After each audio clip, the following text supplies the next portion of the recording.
Hello there, this is KC and I welcome you to physics Gyan Mukesh Nayak channel. बच्चों, enhancement in food production का lecture number 3 चल रहा है और इस लेक्चर में हम लोग देखने वाले हैं माइक्रो प्रोपोगेशन टेक्निक के बारे में, उसके एडवांटेजेस के बारे में, एडवांसमेंट नहीं एडवांटेजेस के बारे में, और उसके बाद पूरा एनिमल हस्बेंडरी वाला सेक्शन कवर कर लेंगे बच्चों। ठीक है, तो चलिए बिना किसी देरी के शुरू करते हैं। मेरा आवाज़ थोड़ा ख़राब आ सकता है बच्चा आपको, क्योंकि मेरा गला पूरा ख़राब हो चुका है। ठीक है, शोर थ्रोट की प्रॉब्लम चल रही है, तो यार थोड़ा सा झेल लेना उतना। ठीक है, तो अब देखो माइक्रो प्रोपोगेशन या क्लोनल प्रोपोगेशन, इसमें क्या होता है। तो सबसे पहले देखो बच्चों, इसी को क्लोनल प्रोपोगेशन भी कहा जाता है। क्या कहा जाता है बच्चा? Clonal propagation. ठीक है, इसी को बोलते हैं हम लोग क्लोनल प्रोपोगेशन बोलते हैं। ठीक है, जिसमें हम क्या करते हैं, क्लोन्स बनाते हैं पेरेंट्स के। किसके क्लोन्स बनाते हैं बच्चों? कौन से? किसके? पेरेंट्स के। प्लांट के ही क्लोन्स बनाएंगे बच्चों, इंसानों के क्लोन्स नहीं बनाएंगे, वरना स्टार वॉर्स शुरू हो जाएगा। ठीक है कि नहीं? आप देखो, ये मोस्टली इंडिया में यही टेक्निक को अडॉप्ट किया है। एक्सक्यूज मी, इंडिया में मोस्टली यही टेक्निक को अडॉप्ट किया गया है बायोटेक्नोलॉजिस्ट द्वारा। और इससे बनाया क्या क्या जाता है बच्चों? क्रिसैंथेमम, फिर यूकलिप्टस, फिर मैं बोलूँगा ऑर्किड्स है बहुत सारे, फिर बनाना है, ग्रेप्स है, ये जितनी भी चीज़ें हैं ये सब माइक्रो प्रोपोगेशन टेक्निक से बनाई जाती है। अब माइक्रो प्रोपोगेशन टेक्निक मतलब क्या होता है? इसमें प्लांट से एक आधा मतलब टिश्यू कल्चर जो देखा था हमने, जस्ट वो ही। ठीक है, अब इसके एडवांटेज क्या होते हैं बच्चों? देखो एडवांटेजेस, सबसे पहले भैया रैपिड है, बहुत फटाक से हो जाता है, फटाक से फुर्र हो जाता है सब काम। उसके बाद में बहुत छोटी सी स्पेस चाहिए, बहुत छोटी स्पेस चाहिए। उसके बाद गावरान वेराइटी मतलब प्योर लाइन वेराइटी, मतलब सेम ओरिजिनल डीएनए को मेंटेन किया जा सकता है। उसके बाद मैं बोलूँगा बच्चों, रेयर एंड एंडेंजर्ड प्लांट्स को हम सेव कर सकते हैं। मान लो आपके पास एक ऐसा पौधा लग गया जिसमें खूब मेडिसिनल गुण है और वो एंडेंजर्ड स्पीशीज में आता है, तो आप इसकी मदद से उसके बहुत सारे कॉपीज बना सकते हैं। ठीक है, मतलब इन शॉर्ट में बोलूँ तो प्लांट का ये क्या है बच्चों? जेरोक्स कॉपी है ना, कॉपी, जेरोक्स कॉपी सेंटर है प्लांट का। ठीक है, और न्यू वेराइटीज ऑफ प्लांट हम बना सकते हैं एकदम शॉर्ट स्पैन ऑफ टाइम में। ये आप लोग को एडवांटेजेस याद रखने हैं, क्योंकि एडवांटेजेस ऑफ माइक्रो प्रोपोगेशन पे शॉर्ट नोट आ जाता है बच्चों कभी कभी। ठीक है, तो अच्छे से याद रखना, 2-1 मार्क्स आपके हाथ के ही होंगे। ठीक है, उसके बाद देखो सिंगल सेल प्रोटीन। अब हमने माइक्रो प्रोपोगेशन के बारे में डिस्कस किया, हम लोग सिर्फ हम लोग सिर्फ 12th बोर्ड देख रहे हैं। ठीक है, तो 12th बोर्ड के हिसाब से हम टेक्स्ट बुक की एक एक चीज़ को हमने इसमें कवर किया है बच्चों, और ये खास 12th बोर्ड के एग्जाम्स के लिए ही लेक्चर है, नीट या एमएचटी सीईटी के लिए नहीं है बच्चों। तो सिर्फ इसको एज एमएचटी सीईटी या नीट जैसा ना लें, एज बोर्ड एग्जाम्स की स्टडी के लिए लें। ठीक है, अब देखो क्रूड और रिफाइंड प्रोटीन होता है, और ये कहाँ से मिलता है? सिंगल सेल प्रोटीन माइक्रोब से मिलता है, जैसे एल्गी, फंगाई, ईस्ट, बैक्टीरिया। इसको हम डायरेक्टली कंज्यूम कर सकते हैं पाउडर्ड फॉर्म में या टैबलेट वाले फॉर्म में, समझ रहा है ना? तो ये होता है हमारा single cell protein. Single cell direct खा रहे हैं, ऐसा एक एक सेल चुन के नहीं खाएंगे बच्चों, सेल्स टैबलेट या पाउडर्स के द्वारा हम लोग कंज्यूम करेंगे। अब इन सेल्स के अंदर क्या होता है बच्चों? भर भर के प्रोटीन होता है, प्रोटीन प्लस मिनरल्स भी बहुत सारे होते हैं, अच्छे अच्छे कार्बोहाइड्रेट्स भी होते हैं, विटामिन्स भी हमको अच्छे मिल जाते हैं, तो भैया क्यों ना ले, है ना? आता है ना दिमाग में, क्योंकि मैक्सिमम हमारी फूड रिक्वायरमेंट जो है, न्यूट्रिशन रिक्वायरमेंट, मैं बोला फूड नहीं, फूड हम सिर्फ पेट भरने के लिए खा रहे हैं बच्चों, फूड हम सिर्फ पेट भरने के लिए खा रहे हैं। हम लोग को न्यूट्रिशियंस, जो न्यूट्रिशियस फूड है वो हम मोस्टली नहीं खा पा रहे हैं, और अगर हम न्यूट्रिशियस फूड खा भी रहे हैं तो उसमें भी पॉइजनिंग वगैरह बहुत सारी चीज़ें आ रही हैं, जो अल्टीमेटली दूर के अगर हम देखें ना, दूर दृष्टि के हिसाब से देखें तो हमको ज़्यादा महंगा पड़ रहा है बच्चों। फिर बीमारियाँ, ये वो बहुत सारी प्रॉब्लम्स हमारे लाइफ में आ जा रही है, तो ये सब न्यूट्रिशन नहीं होने की वजह से होता है बच्चों। अब these microbes are easy to grow sorry, अब ये जो माइक्रोब्स है बहुत इजीली ग्रो करवाए जा सकते हैं। समझ रहा है ना आपको? ये माइक्रोब्स को बहुत इजीली, मतलब लगता ही क्या है, नॉर्मल सा पानी इसमें ग्रो कर जाएंगे, ठीक है, थोड़ा सा मिनरल न्यूट्रिशंस वगैरह इसमें ये ग्रो कर जाएंगे, और ग्रो करने के बाद में इनकी जनरेशन बहुत फास्ट बढ़ती है, तो ज़्यादा बायोमास हम लोग क्रिएट कर सकते हैं। और अगर ज़्यादा बायोमास रहा ना बच्चों, तो हाई क्वालिटी प्रोटीन तैयार हो जाएगा, ज़्यादा लेवल में प्रोटीन मिलेगा, है ना। ज़्यादा लेवल में प्रोटीन मिलेगा, इसका मतलब ज़्यादा आराम से लोगों तक पहुंच पाएगा, और अगर ज़्यादा लेवल में बनेगा तो उसके दाम भी कम होंगे। अभी फ़िलहाल ये ज़्यादा लेवल में नहीं बन रहा है, तो इसलिए दाम थोड़े ज़्यादा होते हैं। अगर इसकी डिमांड बढ़ गई और प्लस इसका प्रोडक्शन भी बढ़ा, तब दाम थोड़े से कम हो सकते हैं। उसके बाद बच्चों ये सिंगल सेल प्रोटीन ना बड़ा अच्छा होता है, मतलब रिच होता है ना। जैसे स्पिरुलिना वगैरह आपने अपना नाम सुना होगा, बहुत सारे इंडस्ट्रीज आजकल मैन्युफैक्चर कर रही है स्पिरुलिना। ये ऐसी एल्गी डायरेक्ट टैबलेट्स वगैरह के फॉर्म में खा सकते हो, जिसमें बहुत ज़्यादा प्रोटीन होता है बच्चों। तो याद रखना ये प्रोटीन इंटेक के लिए बहुत ज़्यादा ज़रूरी है, ठीक है। अब देखो organism used in single cell protein, तो सबसे पहले फंगस कौन से याद रखेंगे बच्चों? Aspergillus niger, Trichoderma viride. देखो कौन से फंगस? एस्परगिलस और ट्राइकोडर्मा की 2 स्पीशीज। ईस्ट देखो कौन सा? Saccharomyces cerevisiae, Candida utilis. Saccharomyces cerevisiae, Candida utilis. Algae कौन सा यूज हो रहा है बच्चों? अभी जस्ट मैंने नाम लिया था, स्पिरुलिना और क्लोरेला पायरिनोइडोजा। कौन सा डोसा? पायरिनोइडोजा। पायरी बैठ के डोसा खाओ, है ना। क्लोरेला पायरिनोइडोसा। उसके बाद में बैक्टीरिया में देखो मिथाइलोफाइलस, मिथाइलोट्रोपस। बैक्टीरिया में 2 कौन से हैं? मिथाइलोफाइलस, मिथाइलोट्रोपस, और दूसरा बैसिलस मेगास्टेरियम, ठीक है। ये सब यूज होते हैं बच्चों as a single cell protein. ये आप लोग के लिए मैंने नोट्स निकाले एकदम अच्छे वाले, ठीक है। इसके स्क्रीनशॉट लिया करो बच्चों, बहुत अच्छे नोट्स हैं, और इससे हमारे मैक्सिमम बोलेंगे ना कॉन्सेप्ट्स फटाफट बहुत कम टाइम में हो जाते हैं, तो टेंशन नहीं है। अब इसके देखो एडवांटेजेस क्या है। Large biomass due to high rate of multiplication of microbes can be created, मतलब ज़्यादा से ज़्यादा सेल आएंगे तो ज़्यादा से ज़्यादा बायोमास भी क्रिएट होगा, और ज़्यादा से ज़्यादा प्रोडक्ट का मैन्युफैक्चर हो सकता है, ठीक है। फिर हाई प्रोटीन कंटेंट बच्चों, ये बहुत इंपॉर्टेंट है। देखो आप 43 से 85% बाय वेट प्रोटीन मिल रहा है भाई, मतलब समझ लो अगर 100 ग्राम की कोई चीज़ है, 100 ग्राम हमने इसका पाउडर ले लिया, तो लगभग 85 ग्राम तक प्रोटीन इसके अंदर क्वांटिटी हो सकती है। तो देखो ना कितना मस्त है ना।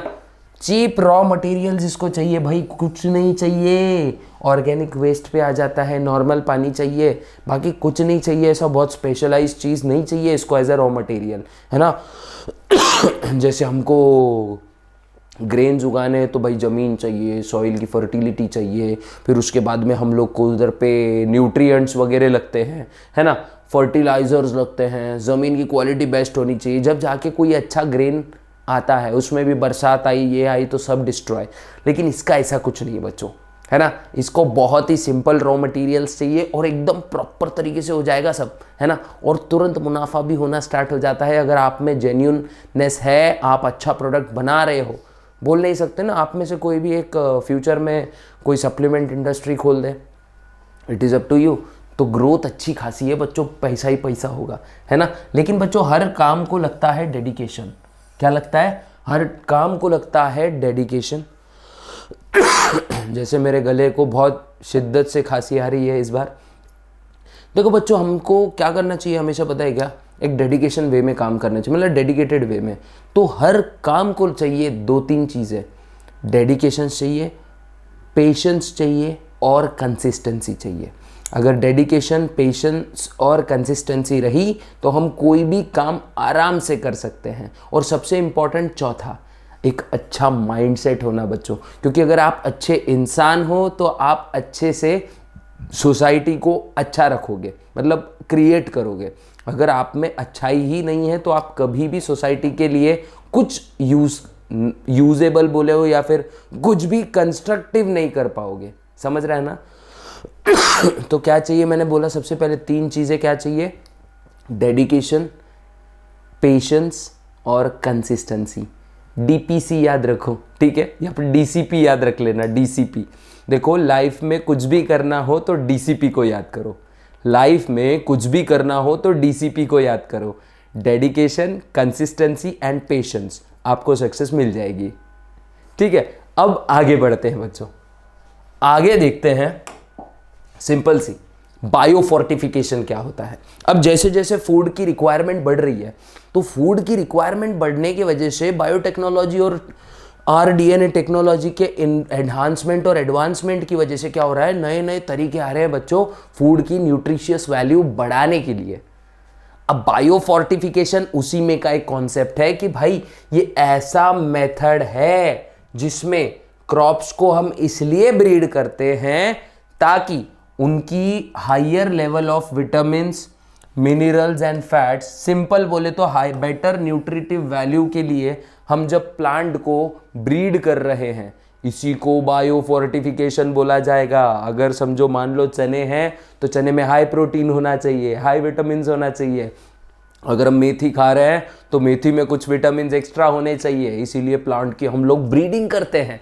रिकॉम्बिनेंट डीएनए टेक्नोलॉजी की मदद से हम इसको बहुत अच्छे से डेवलप करते हैं और सोसाइटी के लिए एकदम मस्त पैकी हम क्या कर रहे हैं, उसको प्रोवाइड कर रहे हैं जिससे ह्यूमंस का वेलफेयर हो। आखिरकार चल रहा है भैया, हम स्वार्थी है, ह्यूमंस के लिए ही चल रहा है। लेकिन नो डाउट बच्चों इसी के लिए बहुत अलग अलग मेथड से हम लोग एनवायरनमेंट को भी सेफ रख सकते हैं।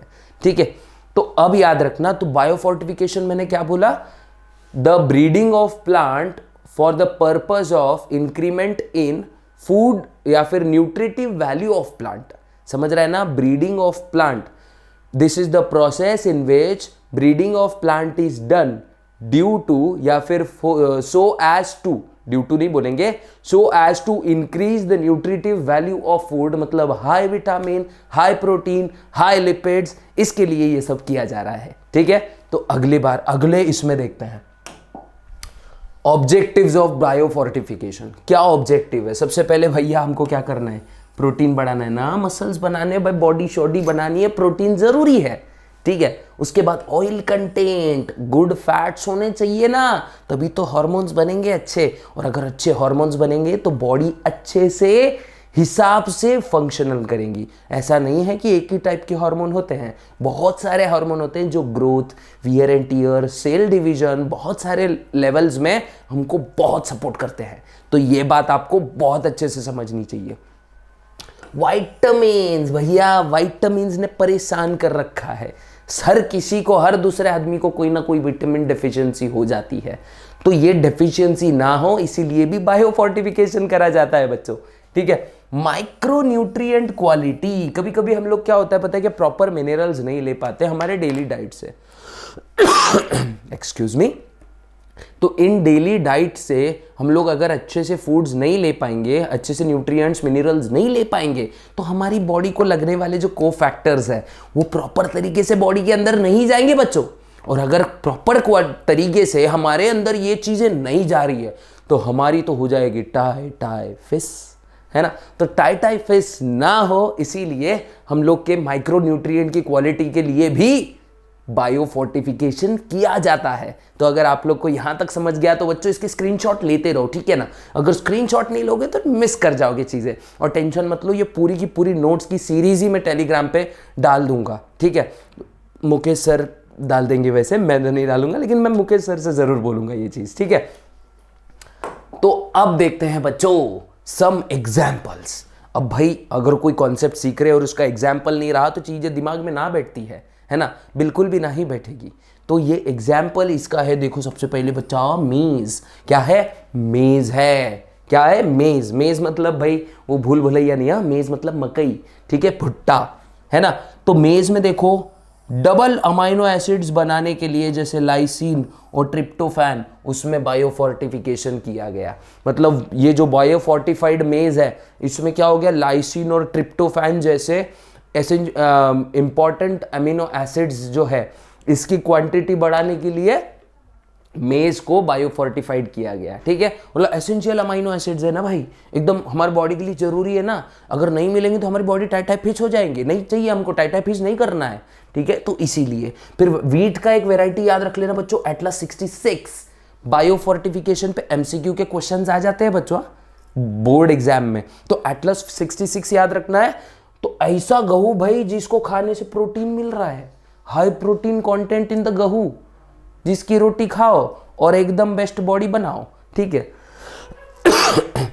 राइस, 5 गुना आयरन अगर राइस में मिल जाए तो कौन गोली खाएगा, कौन बैंगन खाएगा, कौन पालक खाएगा? हमको तो राइस खाना है, हम बिरयानी खा के हमारा आयरन बढ़ा लेंगे। तो भैया आयरन 5 गुना बायो फोर्टिफाइड राइस, समझा। फिर कैरेट एंड स्पिनाच भैया, विटामिन ए, विटामिन ए आंखों को रखे तेज, चश्मे की जरूरत नहीं पड़ेगी, है ना। तो विटामिन ए के लिए bio fortified carrot and spinach. Comment box में बिल्कुल मत पूछो सर आपको कैसे लगा, ठीक है। समझ रहा है ना, बिल्कुल नहीं पूछना, ठीक है, क्योंकि मैंने ये बायो फोर्टिफाइड फूड खाए नहीं बच्चों कभी, ठीक है। तो विटामिन सी देखो, करेला खा के किसको विटामिन सी मिलना है, किसको करेला पसंद है कमेंट बॉक्स में बता देना भाई, करेला किसको पसंद है। कड़वा होता है भैया लेकिन सही होता है, क्योंकि नेचर ने जितनी भी चीज़ें बनाई ना अच्छी, वो सब कड़वी है। और नेचर जो बॉडी को, मतलब अपने बॉडी को जो नुकसानदायी चीज़ें ज़्यादातर मीठी है। हनी वगैरह को छोड़ दिया जाए, हनी भी ज़्यादा खा लिया तो टेंशन हो जावे, समझ रहा है ना। तो ये याद रखना, विटामिन सी वाला करेला और विटामिन सी वाला टमाटर, चलो टमाटर ठीक है, लेकिन करेला, करेला है ना, ऐसा लगता है ना करेला सुन के, लेकिन भैया बन रहा है बायो फोर्टिफिकेशन की मदद से, चमत्कार हो रहा है कतई, ठीक है। भाई एनिमल हस्बेंडरी। अब एनिमल हस्बेंडरी क्या होती है? तो बच्चों agricultural practice of breeding and raising life stocks, मतलब ये ऐसी प्रैक्टिस है जिसमें हम लोग लाइफ स्टॉक बिजनेस करेंगे। लाइफ स्टॉक मतलब कोई शेयर मार्केट का स्टॉक मार्केटिंग नहीं है बच्चों। लाइफ स्टॉक में हम लोग सिंपल एनिमल्स पालते हैं ताकि हमको उनके प्रोडक्ट्स मिले और हमारा मुनाफा हो सके, हमारी फूड रिक्वायरमेंट पूरी हो सके। तो इसके लिए हम लोग क्या करते हैं, एनिमल हस्बेंडरी करते हैं। इसका मतलब कतई नहीं है कि एनिमल्स को हस्बैंड बनाओ या एनिमल्स को वाइफ्स बनाओ, ऐसा कुछ नहीं है। एनिमल्स को हम लोग पाल रहे हैं, एनिमल्स को हम रियर कर रहे हैं, और ये रियरिंग और ब्रीडिंग ऑफ एनिमल्स इसमें होता है, और इसी को हम एनिमल हस्बेंडरी कहते हैं। इसमें हम क्या क्या पालते हैं बच्चों? सबसे पहले भैंसिया पालेंगे। क्या पालेंगे भैया? भैंसिया पालेंगे। फिर सूअर भी पालते हैं, लेकिन चलो अपने इंडिया में वो ज़्यादा नहीं चलता है, लेकिन बाहर की कंट्रीज में बहुत खाया जाता है, इसको पोर्क मीट कहा जाता है बच्चों, ठीक है। फिर काउज एंड ऑक्स, इंडिया में थोड़ा सा ऑक्स चल जाता है। फिर उसके बाद में चिकन, कुकड़ुकू चिकन, है ना, सबको पसंद है चिकन लेग पीस, है ना। उसके बाद गोट्स बकरियां, है ना, बकरियां भी चलती है यहाँ पे। बकरियां मतलब बकरे होते हैं एक्चुअली, रैम्स। फिर बाद में शीप, ऊन के लिए और मीट के लिए और दूध के लिए भी, लेकिन शीप का जो दूध है वो कुछ प्रॉपर प्लेसेस तक सीमित है, लेकिन गोट काऊ बड़ी कॉमन है। और बफेलोस तो सबसे ज़्यादा, आधे से ज़्यादा हमारे घर में बफेलोस का मिल्क आता है बच्चों, मतलब ज़्यादातर, क्योंकि काऊ का दूध थोड़ा सा पतला होता है तो उसमें मलाई नहीं होती है ना, सबको मलाई ज़्यादा पसंद है भैया, समझ रहे हो। 70% ऑफ वर्ल्ड्स लाइफ स्टॉक हम दो के पास ही है, इंडिया और चाइना। चलो चाइना साथ में रहता है, ये पीछे जाता ही नहीं, ससुरा दिमाग खराब करके रखा है, समझ रहे हो। फार्म एनिमल्स, अब तुमको अगर फार्म एनिमल्स का मैनेजमेंट करना है, मतलब पर्टिकुलर तुम्हारा कोई फार्म है और इसको तुमको मैनेज करना है, तो क्या क्या चीज़ें तुमको चाहिए? सबसे पहले तो हाई यील्डिंग एनिमल्स की ब्रीड चाहिए बच्चों, है ना, जो ज़्यादा से ज़्यादा दूध दे, जो ज़्यादा से ज़्यादा मीट दे, ऐसे वाले तुमको क्या चाहिए? एनिमल्स चाहिए। अगर ये एनिमल्स नहीं रहे भैया, अगर तुम्हारे पास एक ऐसी भैंसी आई जो सिर्फ 3 लीटर दूध देती है, तो दिन का कितना कमाओगे? 180 रुपया। उसके बाद मतलब उसको डबल कर दो, सुबह शाम 3 लीटर दूध देती है, और एक ही भैंसे, मान लो ऐसे 10 भैंसे, एक नहीं, एक बहुत कम हो जाएगा, 30 लीटर दूध देती है। तो 30 लीटर दूध को भैया, आपको 30 लीटर जो दूध है पर इसका, तो 60 रुपया से भी अगर मैं पकड़ूँ तो कितना होता है? 1800 रुपये। दिन में 1800, रात में, शाम में 1800, समझ लो 3600 रुपया मिल रहा है, 3600। अब इसमें से चारा भी लगेगा, फार्म के मैनेजमेंट का लाइट बिल भी आएगा, तो कैसा है वो उतना नहीं मैनेज होता। लेकिन अगर एक ही भैंसिया से बच्चों 5 से 6 लीटर दूध मिले या 8 लीटर मिल जाए तो बात बन जाए गुरु, है कि नहीं। तो इसीलिए ये सब चीज़ें होना, मतलब अपने पास एक अच्छा यील्डिंग कैपेसिटी वाला बोलेंगे ना हम लोग एनिमल होना चाहिए। उसके बाद में मैं बोलूँगा बच्चों न्यूट्रिशन होना चाहिए उसको। भाई खाना दोगे तो दूध देगी ना यार, खाना दोगे तो अंडे आएंगे ना यार, खाना दोगे तो चिकन तंदुरुस्त होगा ना, फिर लेग पीस खाने में मजा आएगा, ठीक है। उसके बाद में पहले लाइट चाहिए। अब चिकन्स को थोड़ी ना न्यूज़ रिपोर्टिंग करनी है, ना ही न्यूज़ देखनी है, ना ही भैंसिया को देखनी है, लेकिन लाइट्स वगैरह रहने की वजह से भी बच्चों एनिमल्स पे असर पड़ता है। अगर अंधेरा होगा तो कई नॉक्टर्नल इंसेक्ट्स वगैरह जो हैं, जो रात के अंधेरे में वाट लगा देते हैं एनिमल्स की, तो वो इन पे हमला कर सकते हैं, जिसकी वजह से एनिमल्स बीमार और बीमार हो सकते हैं, ठीक है। उसके बाद पानी चाहिए ही चाहिए। Water is the main source, ऐसा बोलेंगे main ingredient of this business, ठीक है। उसके बाद मेडिसिन। भाई हमारे जानवर बीमार हो सकते हैं ना यार, उनको भी जान है, वो भी बीमार होते हैं रे, ऐसा मत करो, बीमार होते हैं वो। रूटीन वेटरनरी का विजिट होना चाहिए बच्चों। वेटरनरी आएगा, भैंसिया को बोलेगा आ करो, तो भैंसिया ऐसी आ करेगी, ठीक है। और भैंसिया आ करेगी तो भाई उसके अंदर का हिसाब समझ जाएगा ना, नहीं तो लात भी मार सकती है, ऐसा कुछ भी हो सकता है, ठीक है। फिर वैक्सीन देना जरूरी है। देखो हमको देते हैं ना बचपन में वैक्सीन जबरदस्त वाली, तो इनको भी देना बहुत ज़्यादा ज़रूरी है बच्चों, ठीक है। उसके बाद प्रिजर्वेशन ऑफ द प्रोडक्ट। मान लो तुमने दूध निकाल लिया, तुमने अंडे वंडे निकाल लिए, अब क्या अंडे निकाल लिए मतलब अंडे कलेक्ट कर लिए, ठीक है।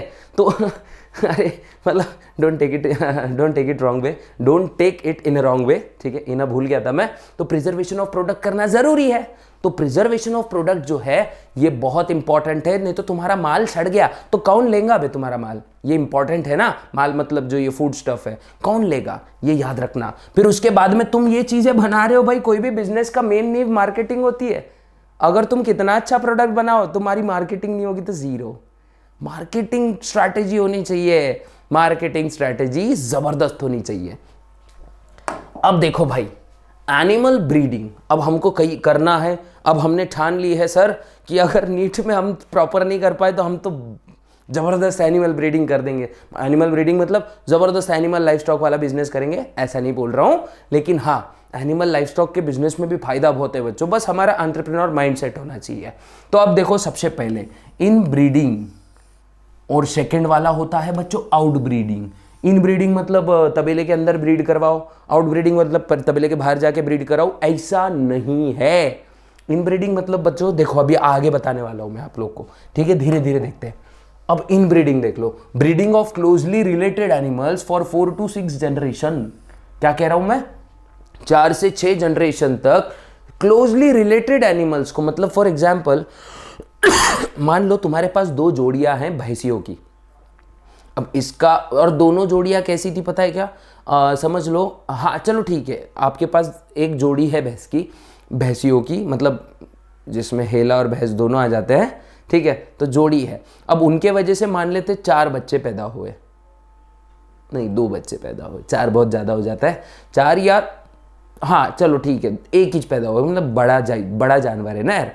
तो अब एक बच्चा जब है वो पैदा हो गया, अगली बार एक भैंसिया पैदा हो गई, अब वही बफेलो को, मेल बफेलो को उसी बफेलो के साथ में हमने ब्रीड किया, तो ये रिलेटेड है, और इससे भी मतलब कुछ ज़्यादा ही क्लोजली रिलेटेड हो गए। और अगर ऐसा समझ लो कि ये भैंसिया, मतलब ऐसा समझ लो चाचा मामा वो भैंसिया के, समझ रहा है ना, उनके बच्चों के बीच में मेटिंग करवाई गई, तो इसको हम बोलेंगे क्या, इनब्रीडिंग, ठीक है। इसकी वजह से बच्चों होमोजाइगोसिटी मेंटेन रहती है। होमोजाइगोसिटी मतलब क्या, प्योर लाइन गावरान वेराइटी चाहिए, मुझे गावरान चाहिए चीजें खाने के लिए सबको, है ना।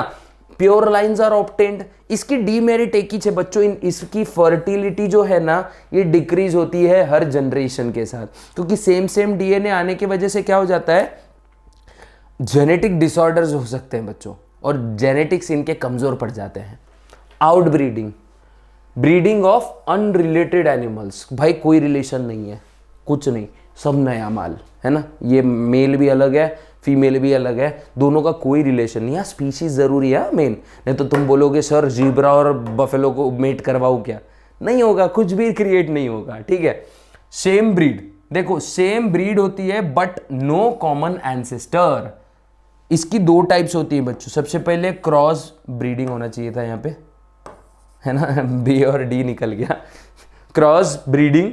दूसरा होता है बच्चों इंटरस्पेसिफिक हाइब्रिडाइजेशन। इंटरस्पेसिफिक हाइब्रिडाइजेशन ये बड़ा इंटरेस्टिंग है, इसके ऊपर भी डिस्कस करेंगे। अब देखो बच्चों, क्रॉस ब्रीडिंग। अब इसमें क्या है भाई, सुपीरियर मेल लो। अब तुम किसको बोलोगे सुपीरियर मेल? जो हट्टा कट्टा है? नहीं, जिसका स्पर्म काउंट अच्छा है वो सुपीरियर मेल होता है बच्चों, ठीक है। Excuse me. और इसको मेट करवाएंगे हम लोग सुपीरियर फीमेल से, जो बहुत ज्यादा दूध देती है। ये सुपीरियर फीमेल होती है, जिसके जिसके ओवम जो है ये ज्यादा लेवल में निकलते हैं। उसके बाद इसके वजह से क्या होता है बच्चों, न्यू डिजायरेबल कैरेक्टर्स डेवलप होते हैं। न्यू डिजायरेबल कैरेक्टर्स डेवलप होते हैं। एग्जाम्पल देखो बच्चों, हिजारडेल नाम की शीप बीकानेरी ईव और मरीनो रैम को क्रॉस करके बनाई गई। अब ईव और रैम क्या होता है बच्चों? ईव मतलब होती है फीमेल, रैम मतलब होता है मेंढा जो कि मारेगा सिंग, और ये होता है मेल। ठीक से अच्छे से याद रख लो भाई साहब, है ना। तो इसका एग्जाम्पल है हिजारडेल। क्या है बच्चों? हिजारडेल। इंटर स्पेसिफिक हाइब्रिडाइजेशन देखो, breeding between two animals of different but related species. Different but related, जैसे घोड़ा गधा, कहीं ना कहीं इनका रिलेशन है। अगर घोड़ा बकरा बोल देते तो फिर ये बहुत ही डिफरेंट मैकेनिज्म हो जाता, लेकिन घोड़ा गधा ये कहीं ना कहीं रिलेटेड है, इक्वस जेनेरा को बिलोंग करते हैं, ठीक है। तो इसका एग्जाम्पल है बच्चों खच्चर, जिसको हम म्यूल बोलते हैं, जो कि हॉर्स और डोंकी का, किसका? हॉर्स और डोंकी का मिश्रण है। लेकिन मसला क्या है बच्चों, ये हमेशा सक्सेसफुल नहीं होता है। जैसे म्यूल, ये स्टराइल एनिमल है, ये खुद के बच्चे पैदा कर ही नहीं सकता, ये सिर्फ मेहनत कर सकता है। दिखने को घोड़े जैसा, थोड़ा दिमाग गधे जैसा, लेकिन बेचारा खुद की संख्या नहीं बढ़ा सकता। कभी कभी अच्छे से हो जाता है, कभी कभी नहीं होता है, तो इसका ड्रॉबैक है बच्चों, ठीक है। अब देखो भाई, आर्टिफिशियल इंसेमिनेशन टेक्निक। सबसे पहले ये टेक्निक इतनी अच्छी क्यों है? क्योंकि ये कंट्रोल्ड है भाई, इस पे हमारा कंट्रोल है। क्योंकि देखो, हमारे जो कंट्रोल में है वो चीज़ हमको अच्छी लगेगी ना, है ना। जो हमारे कंट्रोल से बाहर है वो हम हमेशा बेकार लगती है हमको। देखो, sperm from superior male collect किया जाते हैं और फिर उसको राइट टाइम पे इंजेक्ट कर दिया जाता है किसी सुपीरियर फीमेल में। अब इससे फायदा क्या होता है? कभी कभी क्या होता है, गाय और बैल में या फिर मेल फीमेल में झगड़ा हो जाता है और मेटिंग हो नहीं पाती है, तो इससे एक प्रॉब्लम और कॉन्सिक्वेंसेस आ सकते हैं। कभी कभी लड़ाई इतनी बढ़ गई, हमारा जानवर ही मर गया, आड़ा तिरछी चोट लग गई भाई, तो टेंशन हो जावे। तो इसकी वजह से सिंपल भाई, स्पर्म ले लो, ये ले लो, मिला लो, दोनों को सरोगेट कर दो या फिर उसी काऊ में इंजेक्ट कर दो। कुछ दिनों के बाद में आ जाएगा बेबी काफ और फिर बाद में आएगा दूध। मैंने डेयरी के हिसाब से बोलना है, बाकी नहीं बोल रहा हूँ बच्चों में, ठीक है। बाकी भी ऐसे ही होता है, ईजी है। एक वर्ड में बोल दिया मैंने, क्या है? ईजी है करवाना, एज कम्पेयर टू भाई बुल लेके आओ या गाय को बुल के पास ले जाओ, फिर उसके बाद में भाई एनिमल को मेल के पास ले जाओ, मेल को फीमेल के पास ले जाओ, फिर उसके बाद उन दोनों की बनती है या नहीं ये भी टेंशन है। तो अगर नहीं बनी तो भाई झगड़ा हो जाएगा, झगड़ा हो जाएगा तो पूरी एरिया में पूरे एरिया में एकदम बोलेंगे ना हम, आतंक फैल जाएगा, ठीक है। तो ऐसा नहीं होना चाहिए, इसलिए ये सिंपल टेक्निक है, स्पर्म उठाओ। और हाँ, ट्रांसपोर्ट का भी तो खर्चा बच रहा है ना, अपनी कार के बाजू की सीट पे रख दो ना भाई, वो जो भी है, तो पूरा रख दिया तो टेंशन नहीं होगा, ठीक है। उसके बाद देखो बच्चों, multiple ovulation embryo transfer, MOET, क्या कहा जाता है इसको? MOET, ठीक है। इसमें क्या हो जाता है बच्चों, काऊ को FSH हार्मोन दिया जाता है, फॉलिकल स्टिम्युलेटिंग हार्मोन। क्या? Follicle stimulating hormone. Follicle stimulating hormone के वजह से, ज़्यादा होने की वजह से क्या होता है, काऊ जो है ये सुपर ओव्यूलेशन करती है। क्या करती है बच्चों? Super ovulation. सुपर ओव्यूलेशन मतलब एक टाइम पे ज़्यादा से ज़्यादा एग्स ये रिलीज करती है, लगभग 6 से लेके 8 अंडे। अंडे मतलब वो नहीं, हाँ ये नहीं, ये वाला अंडा नहीं बोल रहा हूं मैं, एग, ओके। उसके बाद काऊ को मेट करवाया जाता है, ठीक है। काऊ मेटेड विद एलिड बुल, ठीक है।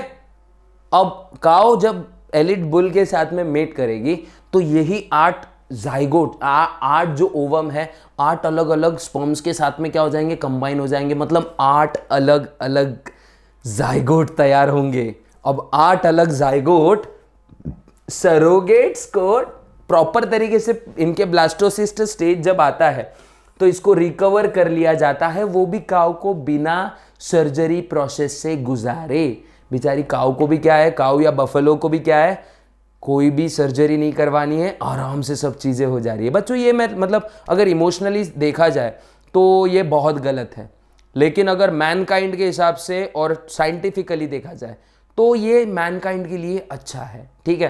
तो ऐसा ज़रूरी नहीं है जो मैनकाइंड के लिए अच्छा है वो सबके लिए अच्छा होगा, मतलब मैं तो लिटरली इन चीज़ों के खिलाफ होता हूँ, लेकिन आज अगर साइंस की प्रोग्रेस के हिसाब से देखा जाए तो पॉपुलेशन को फूड की ज़रूरत है, और पॉपुलेशन तभी सर्वाइव करेगी जब फूड आएगा, है ना। अब ये सरोगेट जो है 8 अलग अलग टाइप के सरोगेट मदर के पास अगर ये 8 जाइगोट गए तो एक टाइम पे बच्चों 8 बच्चे पैदा होंगे, और 8 बच्चे पैदा हुए तो 8 अलग अलग जगह से मिल्क बोलो या फिर different types of animal products आएंगे। तो ये होता है बच्चों पूरा एमओईटी का सीन, ठीक है। और ये देखो जैसे कैटल्स और शीप में बहुत ज़्यादा यूज़ किया जाता है ये टेक्निक, ठीक है, कैटल्स और शीप में, ये बहुत अच्छे से याद रखना है बच्चा। अब देखो डेयरी फार्मिंग बड़ी ज़बरदस्त है ना, दूध चाहिए ना, अमूल दूध पीता है इंडिया, तो डेयरी फार्मिंग जैसे cow, sheep, buffalo, camel are used. India में देखो मोस्टली बफलोज और काउ को यूज किया जाता है, ठीक है। याद क्या रखोगे, Sindhi, Indian cow breed, Sindhi, Sahiwal और गिर। तो याद नहीं रहता है तो याद रखना भैया एक सेंटेंस, सिंध में सही नाम की लड़की गिर गई। सिंध गई थी घूमने शायद, सही नाम की लड़की, सही होता है ना, सही सही प्यार से सही बोलते हैं, सही नाम की लड़की गिर गई, है ना। तो याद रख लेना ये निंजा टेक्निक, ठीक है। एक्सोटिक ब्रीड में बच्चों ये तो इजी याद हो जाएगा, जर्सी, ब्राउन स्विस, होल्स्टेन, ठीक है। ये 3 एक्सोटिक ब्रीड्स है, स्क्रीनशॉट लेते रहो, स्क्रीनशॉट लेते रहो, ठीक है। उसके बाद बफलोज कौन सी होती है भाई, नीली, सूरती, नागपुरी, महसाणा, जाफराबादी। अगर ये भी याद नहीं रहती है बफलोज तो याद रखना नीले अंबर को सूरत से देखा, नीले अंबर को सूरत से देखा, नागपुर में फोटो खींचे और महसाणा से एडिट करवा के जाफराबाद में फ्रेमिंग करवाई। पूरा फोटो स्टोरी 5 सी स्टोरी है, लेकिन पूरे भैंसियों की नाम आपको आराम से याद हो जाएंगे, ठीक है। तो याद रखना ये भी चीजें कि ये बफेलोज की ब्रीड है जो अपने इंडिया में यूज होती है बच्चों। उसके बाद फूड फॉर कैटल्स। अब कैटल को चाहिए बहुत सारा खाना, और इस खाने को बोलते हैं भैया हम लोग साइलेज। क्या बोलते हैं, साइलेज। साइलेज में क्या होना चाहिए, लेग्यूम्स, ग्रास, मेज, जवार। ये एक गुड फीड बनाते हैं बच्चों, बहुत अच्छा बोलेंगे ना, न्यूट्रिशियस फूड बनाते हैं, ठीक है। उसके बाद चाहिए भैया हमको सप्लीमेंट्स, और सप्लीमेंट्स में क्या चाहिए, ऑयल केक, मिनरल, विटामिन्स। अगर इनको भी चाहिए ना बच्चों, जो अपने को चाहिए खाने को वो हर जीवित चीज को चाहिए, ठीक है, तभी वो प्रॉपर वे में फंक्शन करेगा उनका बॉडी। और अगर ऐसा नहीं होगा तो बहुत मचांड हो जाएगा, समझ रहे है ना तुम लोगों को, ठीक है। तो चलो बच्चों आगे बढ़ते हैं। अब देखो ये हो गया अपना पूरा का पूरा समझो बोलेंगे कैटल्स के, इसलिए अब देखेंगे कैटल्स को मैनेज करना है तो क्या है भाई, सबसे पहले वही हमारी लाइट है ना, लाइट चाहिए, इलेक्ट्रिसिटी चाहिए, फिर मैं बोलूंगा मेडिसिन्स चाहिए, क्लीनलीनेस चाहिए बच्चों। क्या क्लीनलीनेस, इसलिए मैंने पहले ही जो जनरल बातें थी वो मैंने पहले ही लिख दी, और ये हर फार्मिंग पे एप्लीकेबल होती है, ठीक है, याद रखना। उसके बाद चिकन्स, डक्स, टर्की, फाउल, ये सब जो है पाउल्ट्रीज में यूज होता है, बर्ड, ठीक है। अब याद रखना है बच्चों प्रोडक्ट क्या है, हमको अंडे चाहिए और भैया मीट चाहिए, चिकन लेग पीस चाहिए सबको, है ना। तो अब देखो एग देने वालों को हम बोलते हैं बच्चा लेयर, और मीट देने वालों को कहा जाता है ब्रॉयलर्स। ज्यादातर चिकन यूज होते हैं बच्चों, चिकन की वाट लगती, किसी दिन इन्होंने नहीं क्या अपने खिलाफ धरना दे देना है, ठीक है। हमारी मांगे पूरी करो, फालतू का चिकन मारना बंद करो, है ना। चिकन लेग पीस हाय हाय चिकन लेग पीस की डिशेस हाय हाय, बनाने वाला हाय हाय, ठीक है। अमेरिकन ब्रीड्स याद रखना है बच्चों, Plymouth Rock, Rhode Island Red, New Hampshire. PRN number याद रख लेना, ट्रेन का होता है ना PRN नंबर, है ना, पर्सनल रिजर्वेशन नंबर, PRN याद रख लेना। P से आएगा प्लाईमाउथ रॉक, R से आएगा रोड आइलैंड, ये जगह का नाम है रेड, और न्यू हैम्पशायर, ठीक है, याद रखना है। उसके बाद में एशियाटिक ब्रीड्स में क्या याद रखोगे बच्चों, ब्रह्मा, चित्तागोंग, कोचीन और लैंगशैन। नाम में ही रखा चाइनीज मुर्गा, ये तो चाइनीज कुंबड़ा, ठीक है। अब देखो मेडिटेरेनियन ब्रीड्स में आते हैं बच्चों लेगहॉर्न और मिनोरका, ठीक है, क्या आते हैं, लेगहॉर्न पैर पे सिंग और माइनोरका, ठीक है। इंग्लिश में इंग्लिश अगर ब्रीड बोलूं तो आता है ऑस्ट्रालॉर्प, क्या आता है बच्चों, ऑस्ट्रालॉर्प, मतलब फिरंगी मुर्गी समझ लो, ठीक है।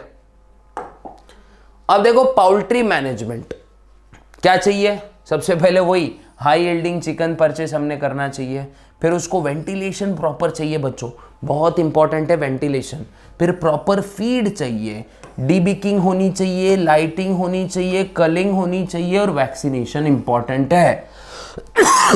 ये याद रखो, अगर कोई चिकन इन्फेक्टेड है तो तुरंत उसका बिहेड करके उसको गाड़ देना जरूरी है, क्योंकि बच्चों बर्ड्स में ना बीमारियां बहुत स्पीड से फैलती हैं, ठीक है। तो यह आप लोग को याद रखना है, बर्ड फ्लू हम लोग भूले नहीं हैं, बर्ड फ्लू के जख्म आज भी इस सीने पे है, कितने दिन चिकन लेग पीस नहीं खाया था हमने, ठीक है। अब देखो डिजीजेस, वायरल डिजीज में आता है जैसे रानीखेत, ब्रोंकाइटिस, एवियन इन्फ्लुएंजा, जिसको हम बोलते हैं बच्चे बर्ड फ्लू, क्या बोलते हैं, बर्ड फ्लू, इसी के बारे में बात हो रही थी, डर लग गया है ना, बर्ड फ्लू डेंजरस था। बैक्टीरियल डिजीज में बच्चों pullorum, cholera, TB, typhoid, coronary respiratory disorder, chronic respiratory disorder और एंटेराइटिस मतलब अतड़ियों का इन्फेक्शन, ठीक है। उसके बाद पैरासिटिक में आता है भाई लाइस, राउंड वर्म, सीकल वर्म। अपने फंगल डिजीज में आता है एस्परगिलोसिस, फेवस एंड थ्रश। बहुत सारी बीमारियां हैं बच्चों पाउल्ट्री में, ठीक है। अगर एक बार बीमारी लगी ना, वो इंसान का पूरा बिजनेस उखड़ जाता है। प्रोटोजोवन डिजीज, कोकिडियोसिस, ये सब अपने को ज़्यादा टेंशन नहीं लेना है, अपने को सिर्फ मार्क्स के लिए लर्न कर लेना है ये सब चीज़ें, ठीक है। अपने को कौन सी पाउल्ट्री चलानी है भाई, है ना, तो अच्छे से याद रखो बच्चों, ठीक है। अब देखो भाई एपीकल्चर, एपीकल्चर क्यों करते हैं, सबसे पहले भैया हनी है, हनी चाहिए, उसके बाद वैक्स चाहिए, मोम, है ना, कैंडल लाइट डिनर होता है ना उसके बाद में लोगों का, और घर में लाइट भी गई तो उसी कैंडल के डिनर में पूरी फैमिली खाएगी, तो हुआ ना कैंडल लाइट डिनर।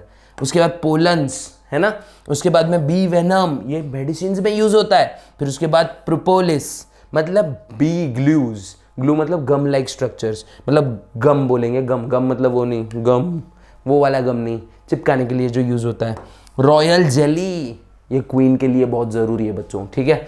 उसके बाद स्पीशीज कौन सी है बच्चों, Apis dorsata, Apis dorsata, Apis mellifera, Apis florea, Apis indica. अब सर आपने एपिस मेलिफेरा और एपिस इंडिका के पास ही क्यों सर्कल करा, बच्चों सबसे ज्यादा एपिकल्चर में यूज होने वाले बीज है, टेंशन नहीं लेते हैं। जो एपिस डोर्साटा है ना बच्चों, इसको वाइल्ड बी बोलते हैं, क्या बोलते हैं, वाइल्ड बी मतलब जंगली मधुमक्खी, ठीक है। एपिस फ्लोरिया को बोलते हैं हम लोग लिटिल बी, छुटकाऊ सी बी, कौन सी बी भाई, लिटिल बी।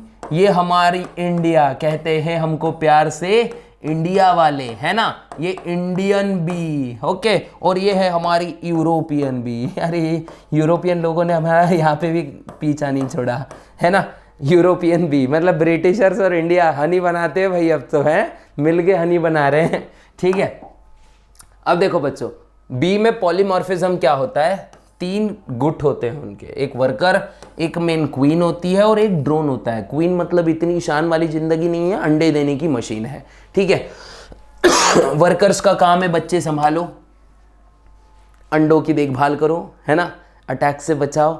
ड्रोन्स जा सकते हैं अपने हनी वगैरह देखने, ढूंढने, है ना, और ड्रोन्स का पहरा भी होता है, मेट कर सकते हैं ये मधुमक्खी के साथ। इक्विपमेंट्स क्या चाहिए, बी बॉक्स चाहिए, कोम शीट चाहिए, उसमें ऐसे ट्रेज होते हैं जिसके अंदर कोम्स बने रहते हैं, उसके अंदर बीज अपने अंडे हैच करेगी और वहीं पे हनी बनेगा।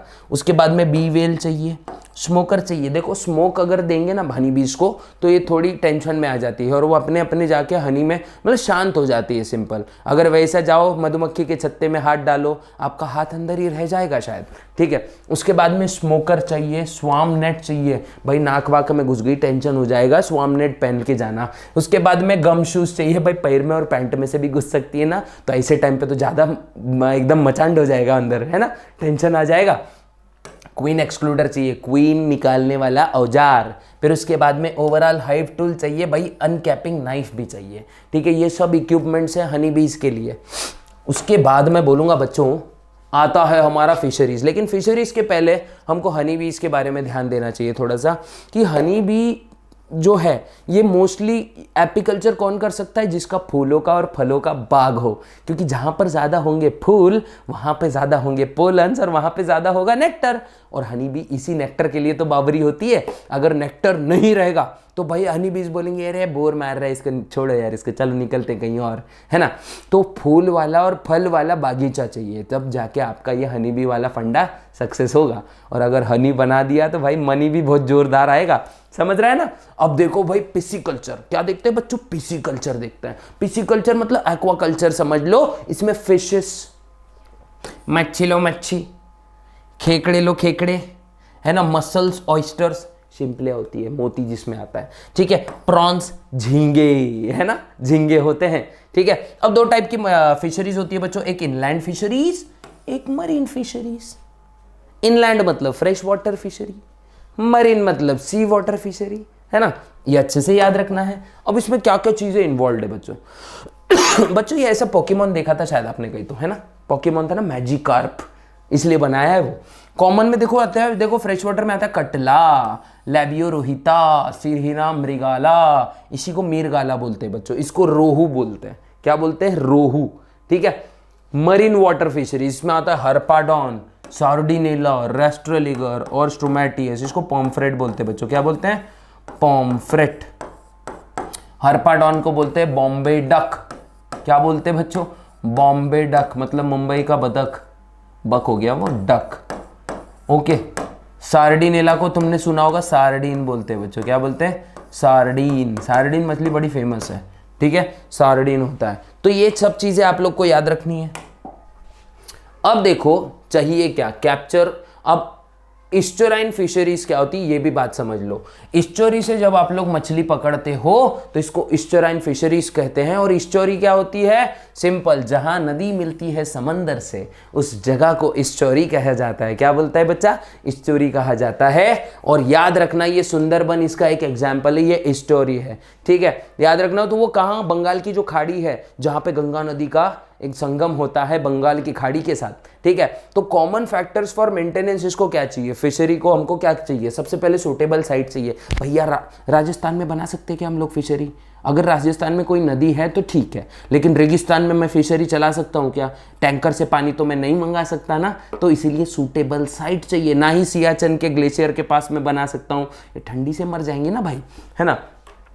एक्सकेवेशन पॉन्ड्स चाहिए, हैचरी टैंक, नर्सरी टैंक और रियरिंग टैंक चाहिए बच्चों, जहाँ पे अंडे टूटेंगे, मतलब फूटेंगे, अंडों से निकलेंगे छोटे छोटे बच्चे, बच्चों को नर्सरी में बेचते हैं ना, तो और नर्सरी के बाद उनको पालने के लिए एक अलग जगह चाहिए। फिर उसके बाद में वाटर सोर्स चाहिए, मैंने अभी सूटेबल साइट बताया आपको। मैन्योर चाहिए भाई, पानी गंदा होता है तो पानी के अंदर प्रॉपरली उसको क्लीनिंग करना ज़रूरी होता है। प्लस मैन्योर जो है अपने वो होते हैं ना, क्या बोलते हैं, न्यूट्रिशन प्रोवाइड कर देंगे, ठीक है। सप्लीमेंट्स चाहिए भाई, उनको भी खाना लगता है, उनको भी सप्लीमेंट्स वाइटामिन्स लगते हैं, तो इसीलिए अपने को उनको खाना और फीडिंग भी देनी पड़ेगी, मेडिकेशंस भी प्रॉपर करके रखना पड़ेगा। अब देखो, अगर आपने मछली पाल ली, मछली पालने के बाद आपको उसका बिजनेस करना है, तो आपके फूड स्टफ को आपको प्रिजर्व करते आना ज़रूरी है।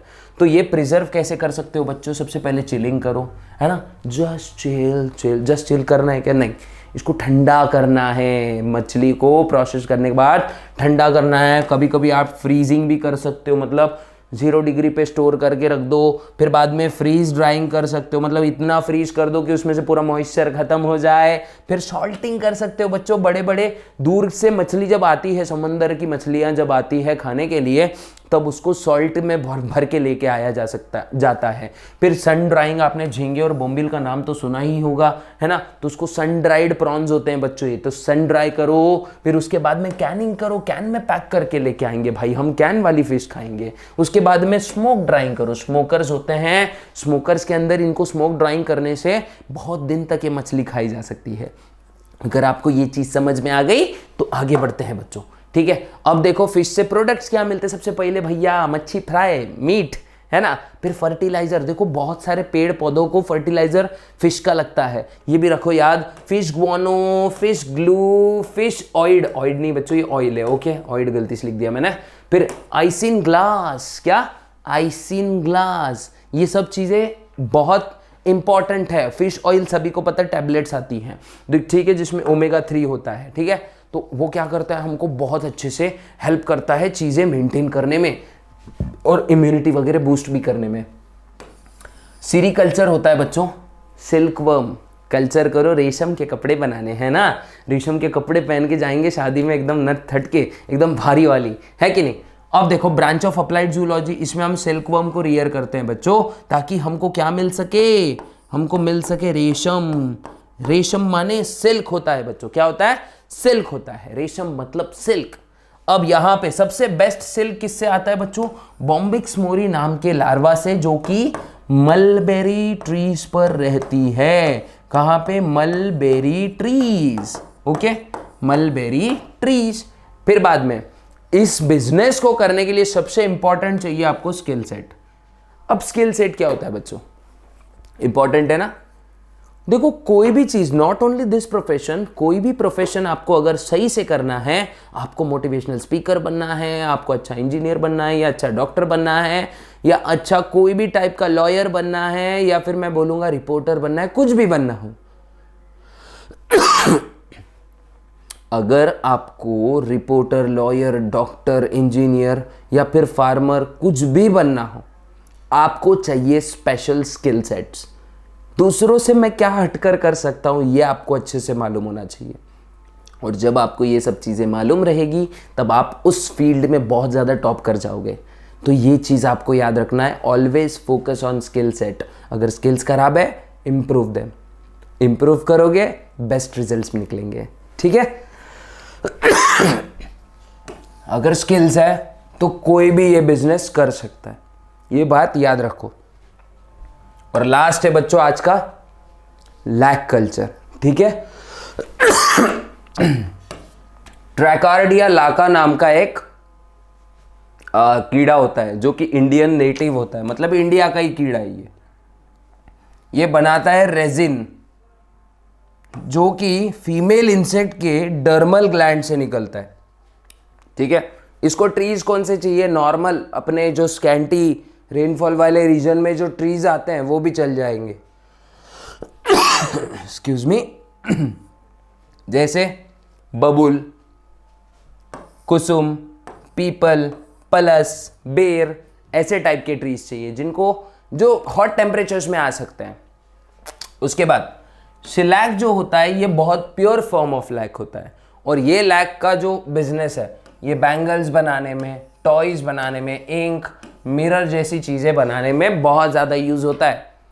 तो लैक कल्चर भी बहुत इम्पॉर्टेंट है, और ये बहुत सारे बोलेंगे ना माइक्रो एंटरप्रेन्योर्स क्रिएट कर रहा है, बहुत सारे माइक्रो बिजनेसेस की श्रेणी में ये चीज़ आती है। और अगर आपको आज का लेक्चर बहुत अच्छे से समझ में आ गया तो क्या करना है, लाइक शेयर सब्सक्राइब करना है। मिलते हैं नेक्स्ट ऐसे ही अच्छे वाले सेशन में, तब तक के लिए गुड बाय, गुड लक, जय हिंद।